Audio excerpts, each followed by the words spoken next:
Graça e paz, amados irmãos. Uma paz aí para todos. Que a graça do Senhor, a comunhão do Espírito Santo esteja com todos. Mais uma vez estou aqui para gravar para o YouTube e para o Facebook. Senhoras e senhores telespectadores, eu tenho uma mensagem da parte do Senhor. Mensagem essa que está submissa e sujeita ao tema a preparação para o cenário mundial. Abra suas Bíblias, por favor, no livro de Apocalipse, capítulo de número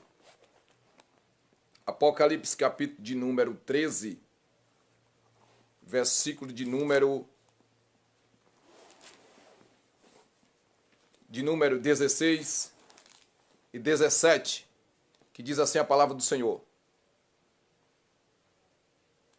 Vamos começar para o versículo 15, só 3 versículos, 15, 16 e 17, tá? Diz assim: Como também fizesse com que fossem mortos todos os que não adorassem a imagem da besta, e obrigou todos pequenos e grandes, ricos, pobres, livres, escravos, a que recebesse a certa marca na mão direita ou na mão ou na testa. Mão direita, tá? Ou na testa. Versículo 17. Para que ninguém pudesse comprar ou vender,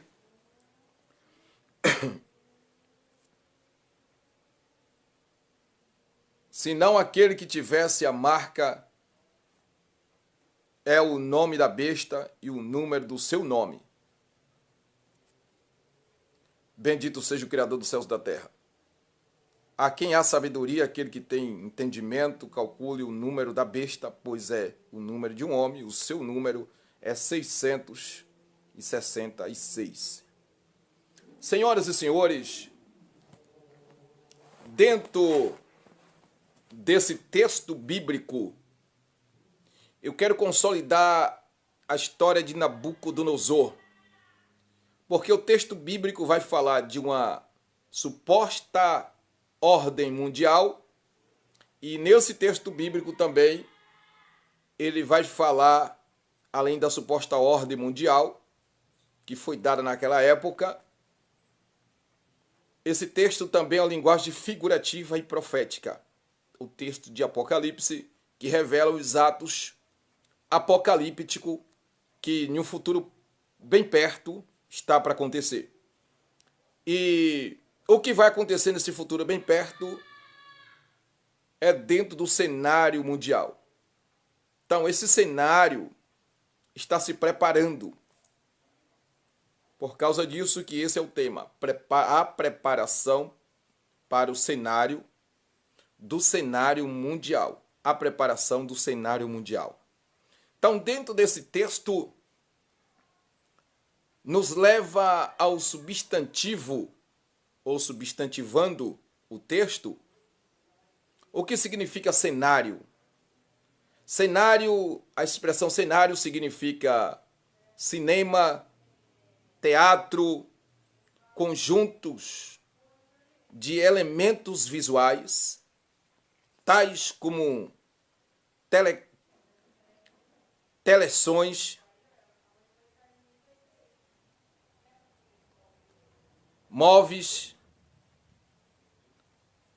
objetos, adereços, espaço de onde se apresenta um espetáculo teatral ou do teatro. Isso significa cenário. O que significa mais cenário? Cinematográfico significa também cenário. Televisível, cinematográfico, televisivo. Cinema, literatura, lugar em que decorre a ação ou parte da ação de peças, filmes, telenovelas, radionovelas, romance ou cenas. Então, se refere ao local onde é gravado as cenas. Então, o local no qual estou me referindo aqui, literalmente é o mundo.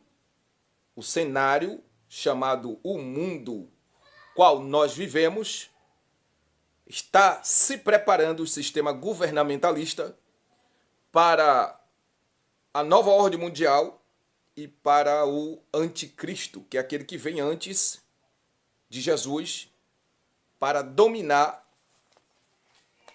as nações, levando elas a obedecer a certas leis e ordens universal.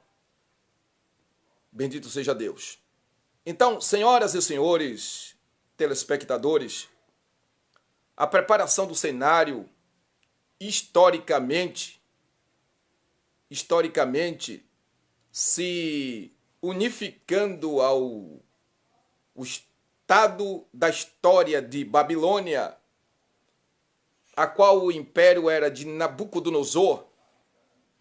Então, em Babilônia, nessa época, quando Nabucodonosor determina uma certa ordem, era feriado, historicamente falando, era feriado, e Nabucodonosor aproveitou o feriado, tá, para erguer uma mega grande estátua para homenagear uma divindade.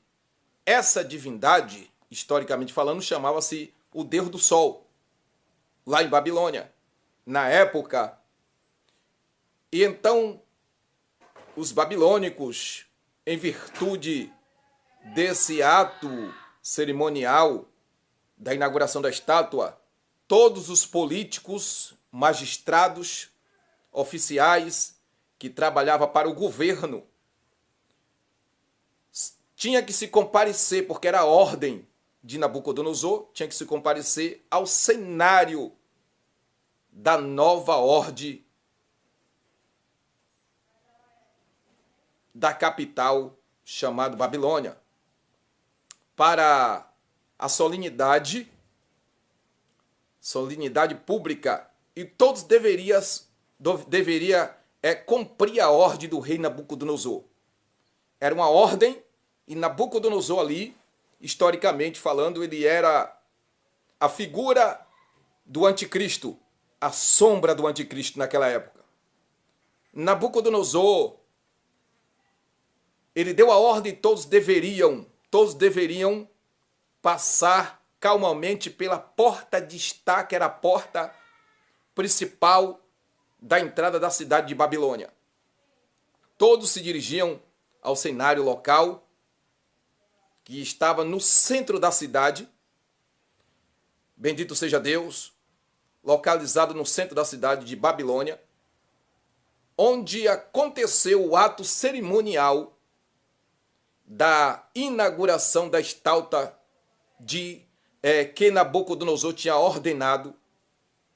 Essa estátua, lá em Babilônia, glória a Deus, se chamava, glória a Deus, os babilônicos chamavam a estátua de Shuilá. A palavra Shuilá, em hebraico, Shuilá, significa uma prece com as mãos levantadas.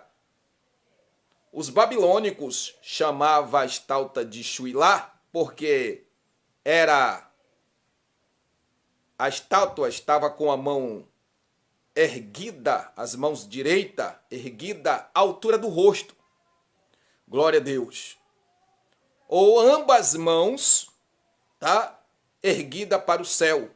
O rei, glória a Jesus, com um discurso imperial, parecendo um deus, se colocava como um deus.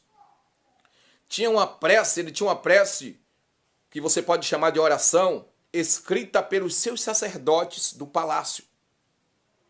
A oração praticado pelo rei Nabucodonosor já tinha o nome de Xuilá.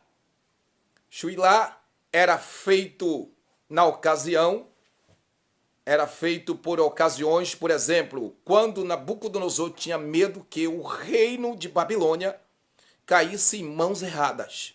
Louvado seja Deus, em mãos estranhas. Então ele clamava a Xuilá, orava a Xuilá, buscava a proteção de Xuilá, que era o nome das estátuas das divindades babilônicas.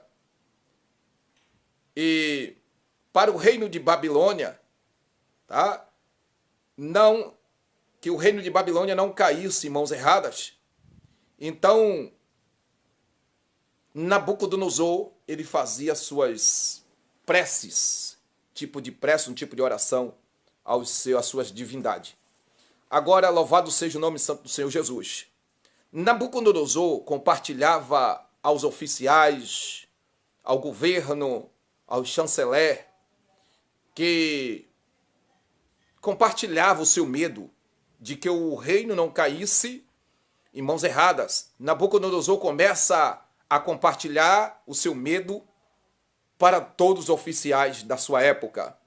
Desde quando Daniel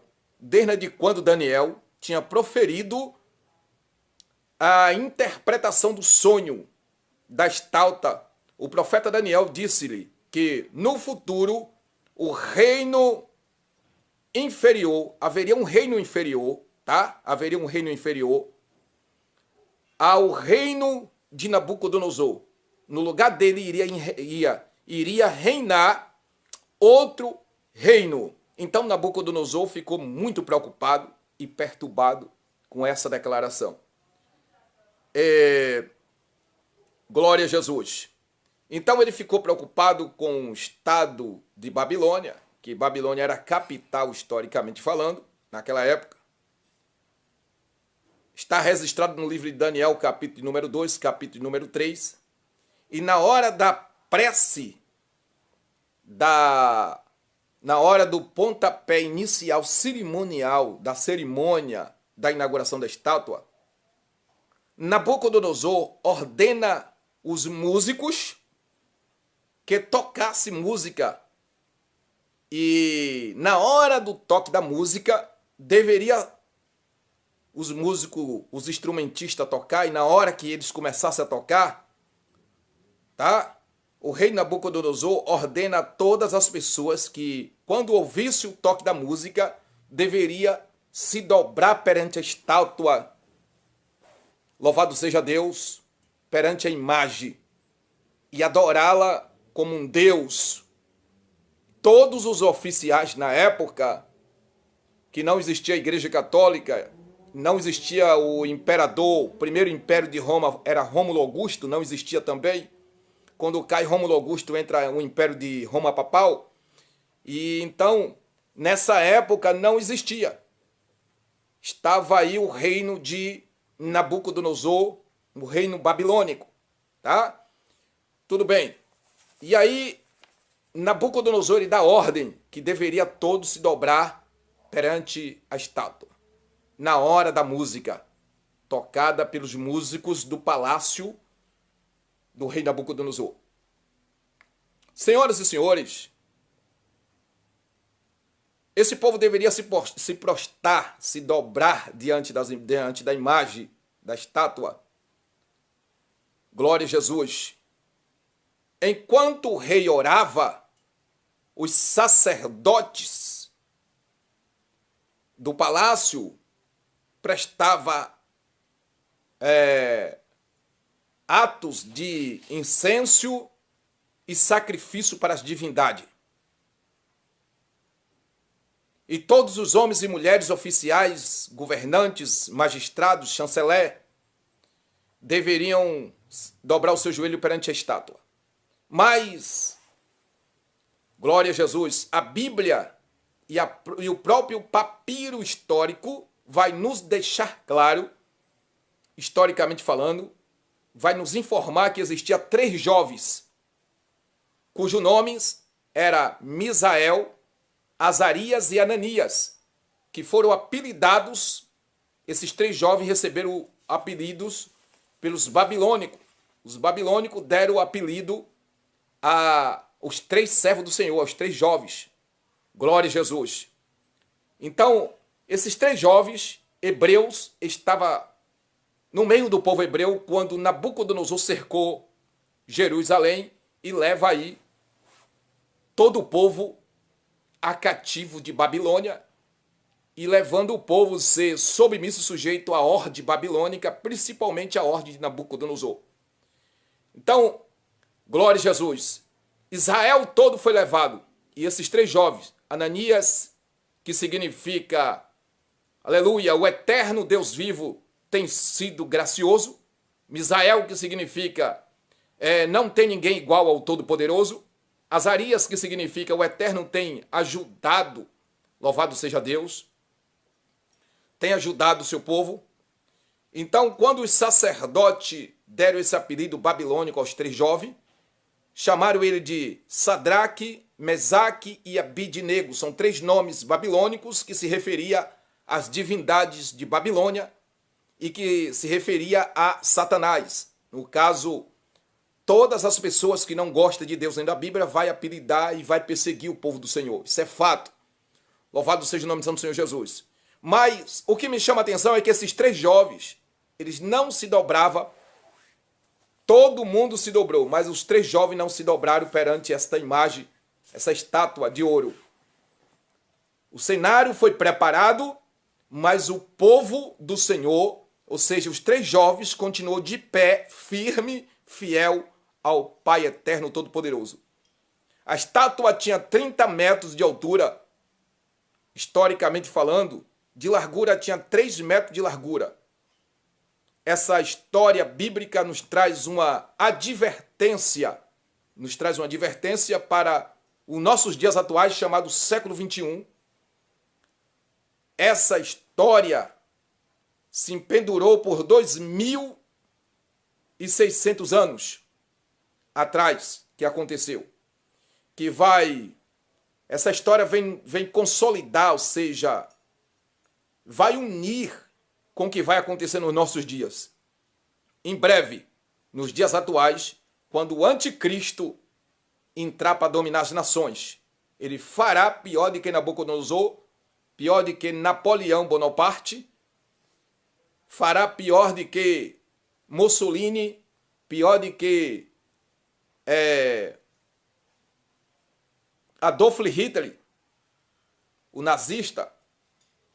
Então, a Bíblia Sagrada, no livro de Apocalipse, está escrito que o dragão comunica ao fôlego a imagem, a besta, para que não só a imagem falasse, mas como ainda fizesse morrer todos aqueles que não adorassem a ela.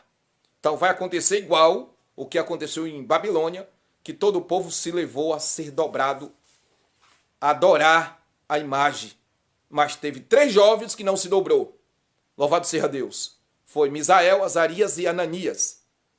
Então, no livro de Daniel e Apocalipse, nos mostra detalhes, senhoras e senhores, detalhes da desenvoltura suposta de um decreto futuro que será envolvido as nações. E quando o anticristo entrar, antes da entrada do anticristo, vem aí a nova ordem mundial. Nessa nova ordem mundial, o verdadeiro cristão, servo do Senhor, vai ter que escolher se você vai ficar ao lado do anticristo, continuar fiel, firme na presença do Senhor, ou se você vai servir a Satanás e ao anticristo que está chegando aí, ou a nova ordem mundial. Esse livro mostra que está chegando o tempo em que vai ser impossível servir ao Senhor, ser cristão, estar em um templo clamando, buscando a presença do Deus vivo. Vai ser impossível ter paz no seu lar, na sua vida, ou até consigo mesmo, com essa nova ordem mundial, que na realidade é a desordem mundial que está chegando aí. A profecia nos diz que esse decreto alcançará o mundo inteiro. Vejamos que nos revela a Bíblia no livro de Apocalipse, capítulo 13, versículo 16 e 17. Foi que eu acabei de ler. Pobres, ricos, famosos, todos serão caçados como se caça uma caça no mato. Serão caçados como animais. Mas primeiro, o sistema governamentalista vai marcar com a marca da besta todos os seres humanos. Só vai comprar, vender, comer, vestir, se tiver a marca da besta, chamado chip, que estão para colocar nas pessoas. Então, a preparação para o cenário, o cenário está sendo preparado para a entrada do anticristo. Se analisamos o estado político, econômicos e sociais dos nossos dias atuais, podemos enxergar que o cenário político mundial está dentro do cumprimento dessas profecias de Daniel e Apocalipse. Bendito seja Deus. Em nossos dias atuais, historicamente no século XVIII, era estranhos se falar de um governo mundial. E como nos mostra a profecia de Daniel e Apocalipse, porque a revelação comercial, na revolução comercial, estou fazendo a correção aqui, revolução comercial do século XVI e XVII, já havia intensificado o processo de desenvolvimento, tá? Capitalista lá na Inglaterra, que levou os Estados Unidos, o Estado da União dos países pela circulação da mercadoria. Presta atenção. No século, bendito seja Deus, 16 e 17, já havia intensificado o processo de desenvolvimento capitalista que levou o Estado da União dos países pela circulação de mercadoria. Os nazistas estavam muito longe de uma administração global, como nos mostra a profecia. No ano de 1760, historicamente falando, dá início na Inglaterra a Revolução Industrializada, ou seja, a Revolução Industrial, louvado seja Deus. Quem conhece de história sabe o que eu estou falando. No ano de 1760, tá? Inicia a Revolução Industrial, que aumentou muito a independência de um país em relação ao povo.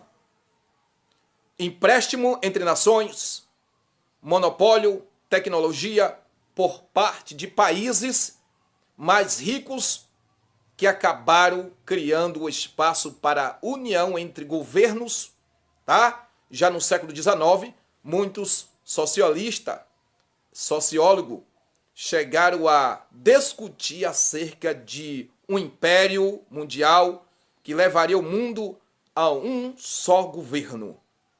Ainda no século XIX, essa ideia de um só governo não passava de sociologia, utopia, que significa delírio dos pensamentos humanos.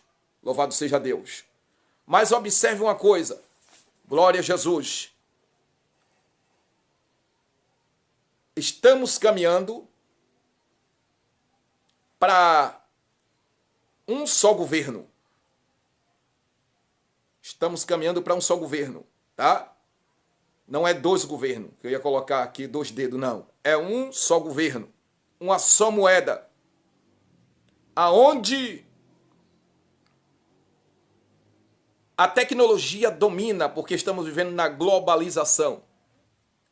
A internet está dominando a população, Facebook, WhatsApp, e o sistema governamentalista único vai usar esses poder tecnológico para localizar as pessoas. Agora em São Paulo já estão colocando as microcâmeras em vários lugares para monitorar as pessoas.